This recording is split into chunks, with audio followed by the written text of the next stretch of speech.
Hi there, I hope you're all having a really good week. Today I thought we could have a look at the new-ish Morphe foundation.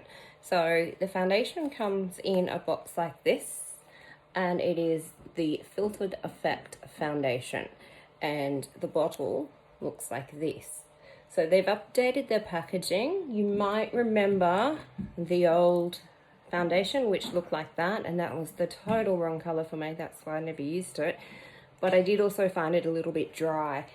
So what I did this time was I got some of their primer, and this is the hydrating primer. So they do have one to hydrate, and then they do have one just for oily skin or normal skin, so you do have a choice. So this is in the color Light 5. So let's have a go. And I'll do the usual thing. Half of my face I'll do with a sponge, and the other half I will do with a brush. It still pulls very yellow, doesn't it? Anyway.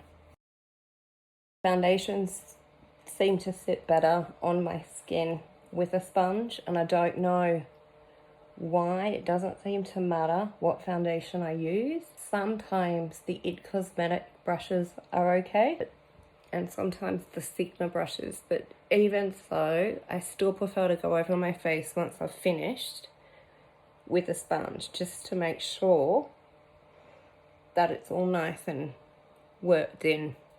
Let's see what it looks like when we've got everything else on. So this is just a Morphe sponge that I'm using.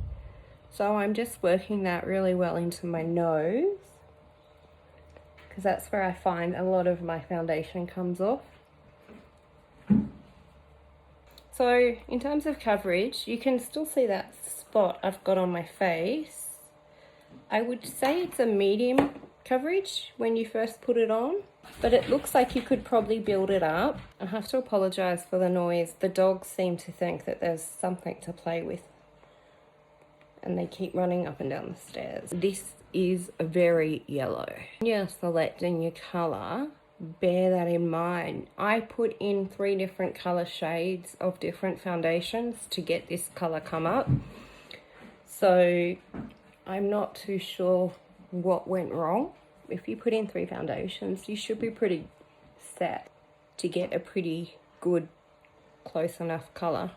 And I know the lights do make it look a bit different as well. They can make it look a little bit paler or a little bit off, but it may oxidize and change color slightly. So let's just see how it wears once everything's on. This is more hydrating. It's got vitamin B and vitamin E.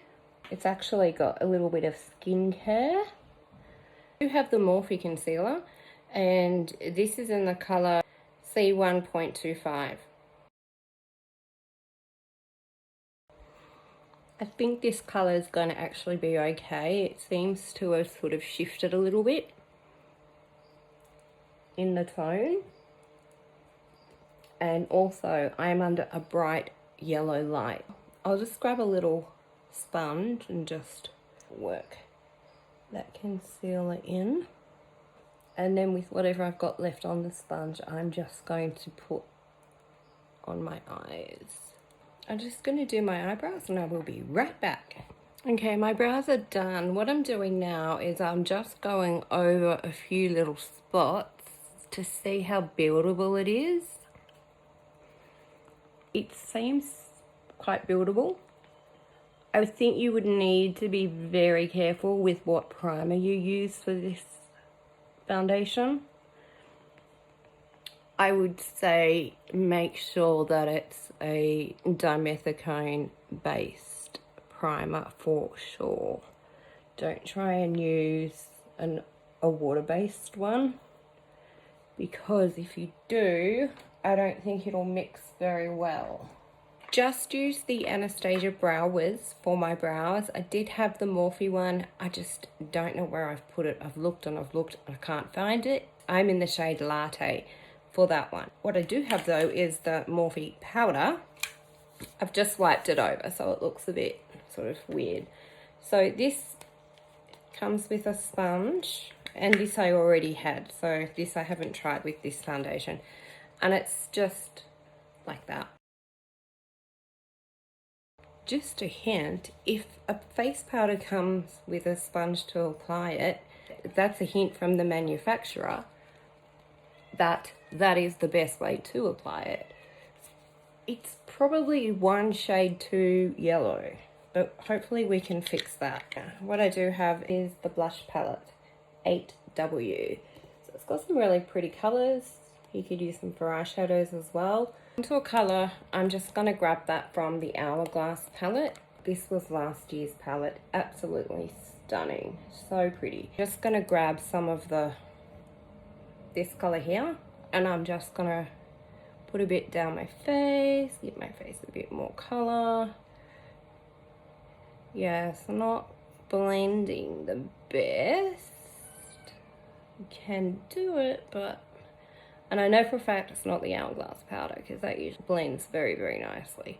It is blending, it's just not as easily blending as what I would normally expect. I might change my brush. I think that might help a little bit. Let's try an angled brush like this and see if that makes it a bit better.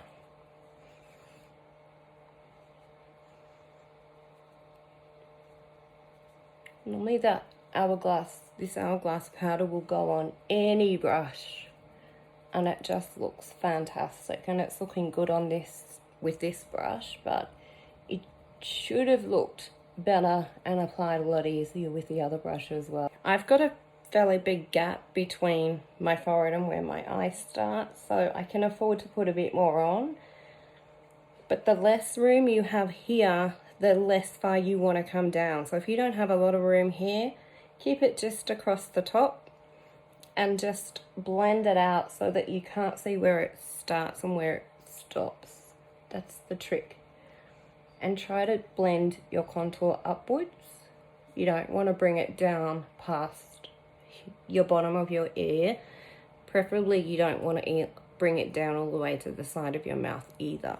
If any of you watch Hannah Martin, she just did a fantastic tutorial on contouring, and I would highly recommend that you go and watch her tutorial. It's excellent.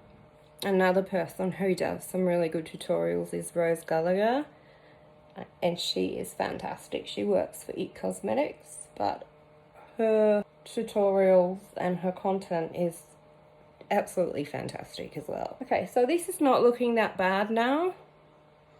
I'm just gonna put a little bit under my chin. When I say under my chin, I mean like literally along the line. Don't forget to blend it out when you put it there. I'm gonna take some down my neck just because of the color difference. As a rule, because I have very dry skin, I do try and stay away from the matte foundations because they only accentuate problems. I think the first color I'm gonna go into is Muir here, this one. Just gently work that in. Yeah, this is not working in that well. I'm not gonna lie. I don't want to have to rub it too much because I don't want to disturb what we've put on underneath. It is working in. It's just not as easily working in as what perhaps I'm used to. Once again, I'm bringing it up to lift my face. How about we try some highlighter? Maybe this one.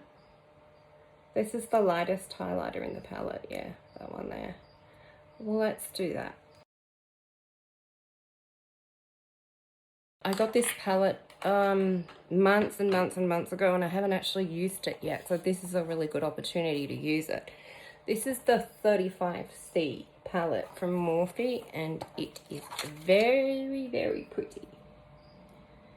So you've got your neutrals, but you've also got some other colors there so that you can get creative but also have your neutrals too. Let's go in with the second color in the palette, which is just this one here. And see how the concealer's pulled here? Now if you put powder straight on the top of that, you're expecting way too much from your eyeshadow or from your powder, however you're going to set that. So what you need to do is go back in and press it all in again and work that in. Back into this one, and I'm just going to dab it to set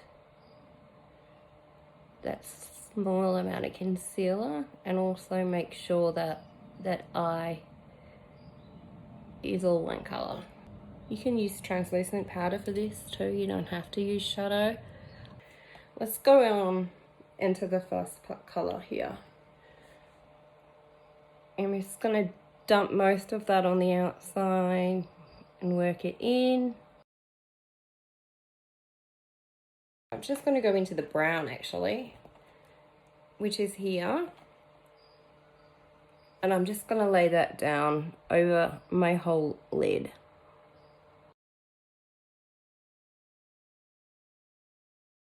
What I might do is I'm going to take that brown under my eye as well. So I'm just going to get a smaller brush. I'm just going to take the first colour in the palette here.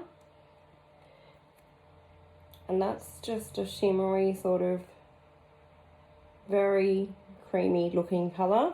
And I'm going to put that on the inner corners of my eye. Just going to put some above the shadow along our brow line. This is by Terry, the lash expert, and let me tell you, it is fantastic. This is what the wand looks like, and then you can click it on the bottom, and depending on how you want it, it actually moves the bristles in a different direction when you turn it. It's probably very hard for you to see that. However, depending on whether you want volume or length, depends on how you set your brush. Oh, lovely. That's just lovely. We'll fix that. I was gonna say, can you see the difference? The obvious answer now is God, yeah. Okay, let's get rid of it.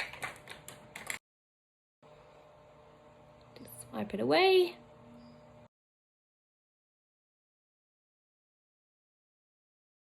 For the lips, I'm just going to use something really simple. I'm just going to use a Morphe lip gloss. So after being on for a little bit of time, I'm starting to see a few things. It's accumulating around my nose here.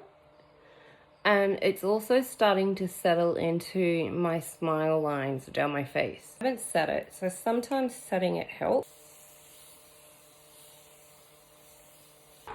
Sometimes when you've put on your powder and your foundation and you've done your setting spray and you've started to notice the makeup settling into fine lines, I do this and sometimes it does make a big difference and it does help. I usually use this, the Beauty Blender one.